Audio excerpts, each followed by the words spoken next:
Atletico মাদ্রিদকে একাই জিতিয়েছেন Julian Alvarez. ম্যাচের শেষ মিনিটে গোল করেছেন আর্জেন্টাইন ফরোয়ার্ড।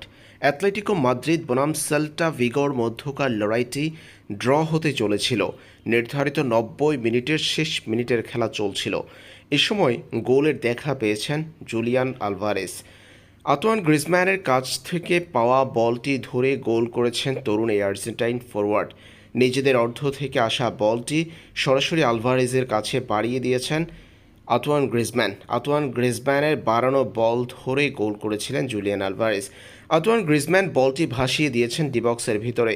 এ সময় বলের মুভমেন্ট বুঝে ছোট বক্সের ভিতরে দ্রুত প্রবেশ করেন জুলিয়ান আলভারেজ।